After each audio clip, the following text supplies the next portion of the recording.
अनेक अंश असतात आणि ही शक्ती जशी या देवदेवतांमध्ये आहे तशी आपल्या प्रत्येकाच्या देहामध्ये सुद्धा आहे, वास करते. ती शक्ती नसेल तर आपण काहीच करू शकणार नाही. म्हणून आपण आजारी पडलो की काय म्हणतो की माझ्या अंगात शक्तीच नाही काही करायला. म्हणजे शक्तीशिवाय आपण काहीही करू शकत नाही. म्हणजे नुसता देह आहे उपयोगाचा नाही, तो देह चालण्यासाठी शक्ती लागते. पण आपण त्या शक्तीला गृहीत धरलेलं असतं. जाणीवपूर्वक तिची उपासना किंवा साधना आपण करत नाही. जाणीवपूर्वक त्याची साधना करायला पाहिजे, त्या शक्तीची उपासना करायला हवी. म्हणून हे नवरात्रीचा हा पर्व काळ निश्चित करण्यात आलेला आहे. आणि ह्याच काळामध्ये जी आदिशक्ती आहे तिने अनेक रूप घेतली आणि अनेक असुरांचा वध केला. आपण सप्तशतीचा पाठ करतो, दुर्गा सप्तशती, त्याच्यामध्ये त्या सगळ्या असुरांच्या वधाच्या कथा आहेत. आणि त्या प्रत्येक ज्या ज्या असुरांचा वध केला त्यावेळेला त्या त्या देवीचं रूप वेगवेगळं आहे, तिची शस्त्र अस्त्र वेगवेगळी आहेत. आणि ती शक्ती मी जसं मगाशी म्हटलं की आपल्या शरीरात मध्ये जी वास करते ती कुंडलिनी शक्ती म्हणून. म्हणून हा जो सगळा पर्व काळ आहे नवरात्रीचा, हा जसं आपण शक्ती जागरणाचा म्हणतो, म्हणजे त्या आदिशक्तीची आपण उपासना करतो, त्याबरोबर आपल्या देहात जी शक्ती आहे ती सुद्धा जागी करण्यासाठी आपण विशेषत्वाने साधना करायला हवी. आपल्या प्रत्येकाच्या देहात ती कुंडलिनी आहे ना, पण ती झोपलेली आहे, तिला जाग करायचंय.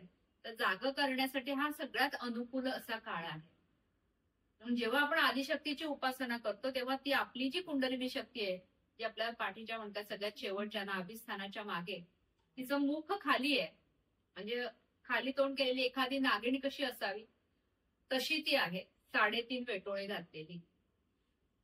जेव्हा तिला जाग येते, जेव्हा एखाद्या साधक साधना योग्य पद्धतीने करतो तेव्हा तिला जाग येते आणि मग ती अधोमुख असते ती ऊर्ध्वमुख होते, म्हणजे तिचं तोंड वरच्या दिशेने होतं आणि मग आपल्या पाठीच्या मणक्यातून तिचा प्रवाह ब्रह्मरंध्राकडे झेपावतो. त्याला आपण म्हणतो कुंडलिनी शक्तीचं जागरण.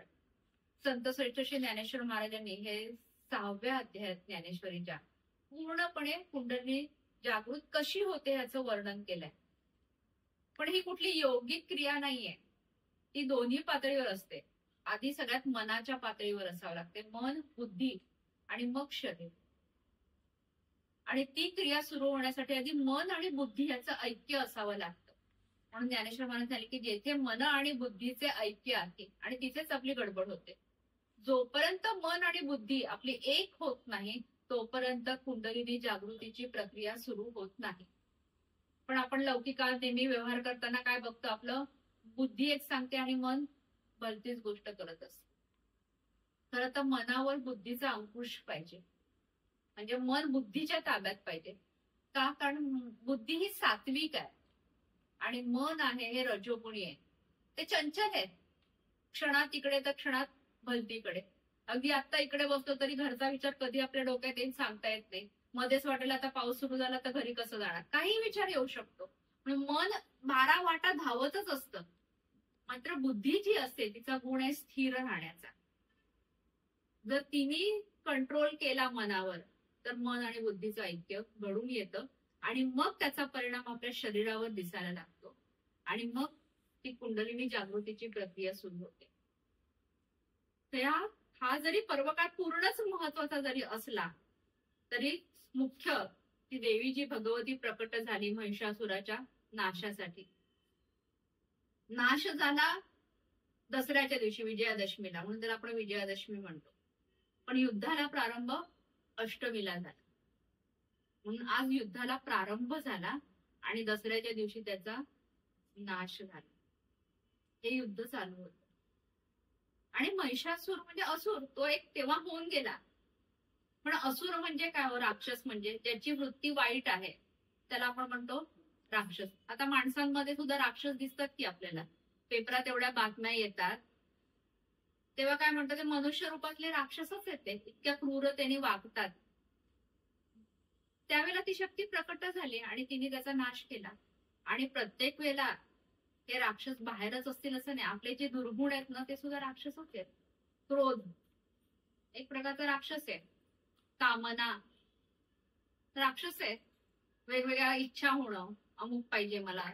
त्या रावणाला इच्छा झाली की सीता देवी मला पाहिजे. त्याच्यातून किती गोष्टी घडल्या आणि त्यांनी स्वतःचा नाश ओढवून घेतला. म्हणजे हे सगळे विकार हे असुरी वृत्तीचे आहेत. म्हणून आपण कशासाठी करायचं नवरात्र? त्यावेळेला देवीने प्रकट होऊन त्या महिषासुराचा नाश केला. मग आता आपण का करतो? तर आपल्या आतमध्ये जे विकार आहेत त्यांचा नाश करण्यासाठी हा पर्व काळ आहे. म्हणून आजच्या दिवशी त्या शक्तीचं सगळ्यात जास्त प्रकटीकरण असतं अष्टमीच्या दिवशी. तिची शक्ती ही जास्त प्रमाणात कार्यरत असते. म्हणून त्या आजच्या दिवशी जे जे केलं जाईल त्याचा परिणाम आपला दुपटीने अनुभवता येतो. म्हणून आपल्या भारतीय संस्कृतीत, हिंदू संस्कृतीमध्ये या तिथ्यांना विशेष महत्व आहे. आपण इंग्रजी कॅलेंडर प्रमाणे जात नाही. आपण ह्या तिथी बघतो. म्हणून लग्न करायचं असेल, काही असेल तर आपण काय बघतो? इंग्रजी तारखा नाही बघत, आपण शुभ मुहूर्त तिथी बघतो. कारण त्या विशिष्ट तिथ्यांना ती शक्ती जास्त प्रमाणात कार्यरत असते.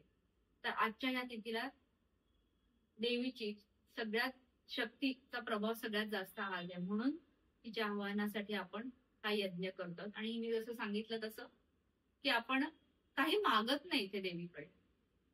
हा निष्काम यज्ञ. बाकी आपण सगळ्या यज्ञामध्ये काही ना काहीतरी कामना असतात की बाबा घरात सुख समृद्धी येऊ दे, काही अडचणी असतील त्या दूर होऊ दे, अशा अनेक यज्ञ बाहेर चालतात. पण आपण काहीच मागत नाही.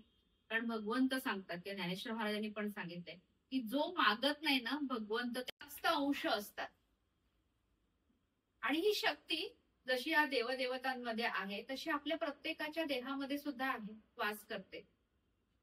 ती शक्ती नसेल तर आपण काहीच करू शकणार नाही. म्हणून आपण आजारी पडलो की काय म्हणतो की माझ्या अंगात शक्तीच नाही काही करायला. म्हणजे शक्तीशिवाय आपण काहीही करू शकत नाही. म्हणजे नुसता देह आहे उपयोगाचा नाही, तो देह चालण्यासाठी शक्ती लागते. पण आपण त्या शक्तीला गृहीत धरलेलं असतं. जाणीवपूर्वक तिची उपासना किंवा साधना आपण करत नाही. जाणीवपूर्वक त्याची साधना करायला पाहिजे, त्या शक्तीची उपासना करायला हवी. म्हणून हे नवरात्रीचा हा पर्व काळ निश्चित करण्यात आलेला आहे. आणि ह्याच काळामध्ये जी आदिशक्ती आहे तिने अनेक रूप घेतली आणि अनेक असुरांचा वध केला.